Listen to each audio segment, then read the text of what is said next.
तो फ्रेंड्स, स्वागत है आपका मेरे नई वीडियो में। इसमें हम आज पढ़ने जा रहे हैं class 8 chapter number 3 synthetic fibre and plastics. बहुत सॉरी हूँ, मैं वीडियोस की वजह से अभी बहुत कम वीडियोस डाले गए हैं, लेकिन बहुत जल्दी हम लोग ये सिलेबस कंप्लीट कर लेंगे। ओके, आपसे रोज़ मैं वीडियो डालने की कोशिश कर सकता हूँ। ओके, तो आज हम पढ़ने जा रहे हैं chapter number 3 which is the synthetic fibre and plastics. Let's start. And in this chapter we are going, so ये इस चैप्टर का इंट्रोडक्शन है।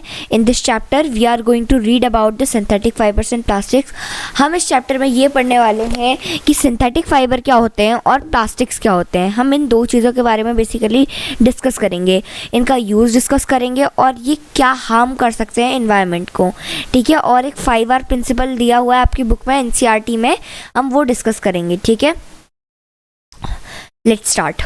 सबसे पहले हम लोग इसमें रिवीजन देख लेते हैं। देखो, क्लास 6th 7th और 8th में आपने 3rd चैप्टर अगर आपने ऑब्जर्व किया होगा, ठीक है, अगर आपने 3rd चैप्टर ऑब्जर्व किया हो, वो क्या होता है, हमेशा फाइबर टू फैब्रिक होता है। ठीक है, I am talking about only class 6th and 7th year. Okay, और 8th में भी कुछ इसी प्रकार की चीज़ है। 8th में आप देखो, 6th में आपने फाइबर पढ़ा था कि क्या होता है फाइबर, क्या होता है फैब्रिक। फाइबर दो टाइप्स का होता था, याद करो। पहला होता है हमारा नेचुरल, दूसरा होता है हमारा आर्टिफिशियल। ठीक है, जिसे हम कहते हैं सिंथेटिक, जो कि मैनमेड होगा, जो कि मैनमेड होता है। इतना याद रख लो, artificial level synthetic fibre manmade होते थे। अब नेचुरल फाइबर क्या होता है, नेचुरल फाइबर क्या कहते हैं, दो टाइप पे डिवाइड होता है। कौन कौन से? एक होता है एनिमल नेचुरल फाइबर्स, एक होते हैं प्लांट्स। ठीक है, अब ये आपने क्लास 6 में पढ़ा है फाइबर्स के बारे में, क्लास 6 में आपने प्लांट फाइबर के बारे में पढ़ा था, 7th में आपने एनिमल फाइबर के बारे में पढ़ा था।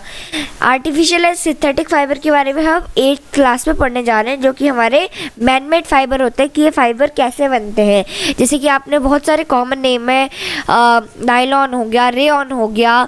ठीक है, इस सब के बारे में ही हम पढ़ने वाले हैं। तो एक क्विक रिकैप दिया है, देखो यहाँ पे भी स्लाइड में भी दिया हुआ है मैंने, कि फाइबर 3 टाइप के हैं। ठीक है, यहाँ पे मैंने आपको 2 टाइप पे इसलिए बताया कि सिंपल लगे, थोड़ा सा मैं रिकैप दे रहा था, लेकिन फाइबर्स 3 टाइप के होते हैं। ठीक है, तीनों के बारे में बताऊंगा। पहला होता है नेचुरल फाइबर, जो नेचर से आए, एनिमल फाइबर और प्लांट फाइबर। इन पर हम ज़्यादा डिस्कस ही करेंगे। हमारे की हम जिन पर फोकस करेंगे वो होंगे सेमी सिंथेटिक और synthetic fibres. Okay, semi synthetic का मतलब होता है जो आधे सिंथेटिक है और आधे मैनमेड है। ठीक है, मतलब सॉरी, जो आधे सिंथेटिक है और आधे नेचुरल है। ठीक है, और सिंथेटिक मतलब जो पूरे मैनमेड ही है। ठीक है, सबसे पहले आपको समझना पड़ेगा कॉन्सेप्ट ऑफ पॉलीमर। ठीक है, ये हमारे इस चैप्टर की फर्स्ट वीडियो होगी, बहुत सारे पार्ट्स में डिवाइड होगा, बिकॉज चैप्टर थोड़ा सा लेंदी है, बट मज़ा आएगा पढ़ने में। ठीक है, तो पॉलीमर क्या होता है? देखो, पॉलीमर होती है the one identical unit of anything is known as polymer. ठीक है, इसका एग्जांपल मैं आपको दूं, मान लो एक नेकलेस है, बीड्स लगे हैं, मोती। ठीक है, एक इस टाइप का मोतियों का नेकलेस है। ठीक है, बेसिकली लाइन कहना क्या चाह रही है मैं आपको समझाता हूँ।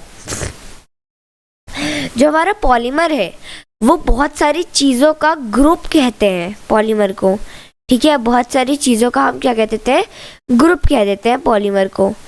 ओके, कैसे मैं आपको बताया हूँ, सॉरी ये नेकलेस भी रेज हो गया हमारा। ओके, छोटा सा बना देते हैं।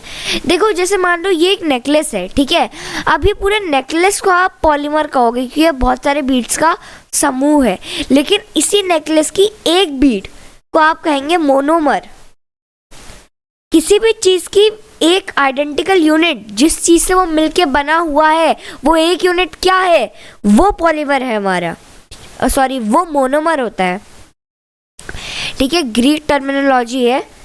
पॉली का मतलब होता है हमारा मैनी, 2 और मैनी, 2 या 2 से ज़्यादा, और मोनोमर का मतलब होता है वन, ओनली वन। मोनोमर का मतलब किसी भी चीज़ की यूनिट, ठीक है, यूनिट। जैसे आपने बोल दिया कि ये जो है ना नेकलेस, ये बीट से मिलके बना है, तो इसकी एक बीट जो होगी, वन यूनिट, वो क्या हो जाएगी हमारी मोनोमर।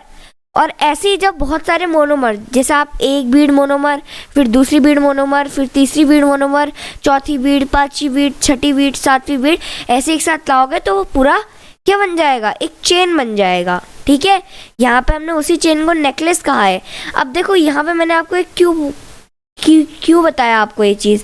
देखो सिंथेटिक फाइबर में भी ऐसा ही होता है। जब हम केमिकल्स की ना, सिंथेटिक फाइबर में एक्चुअली होते क्या है, सिंथेटिक फाइबर में ऐसे केमिकल्स की एक चेन बनी होती है इस टाइप की, ठीक है, इस टाइप की एक चेन बनी होती है, और उसी चेन की एक यूनिट को हम कह देते हैं मोनोमर, ठीक है। आगे के लेक्चर्स में हम इन पर अच्छे से बात करेंगे कि किसका मोनोमर क्या है, इसका पॉलीमर क्या हो सकता है, ठीक है। तो ये समझ लो किसी भी चीज़ की एक जो यूनिट होगी वो हमारी मोनोमर होगी। ये बेसिक अंडरस्टैंडिंग आपको रखनी चाहिए। और उसी चीज़ की जो बहुत सारी जब मोनोमर एक साथ आएंगे तब हमारा पॉलीमर बन जाएगा। That's all for today, thank you.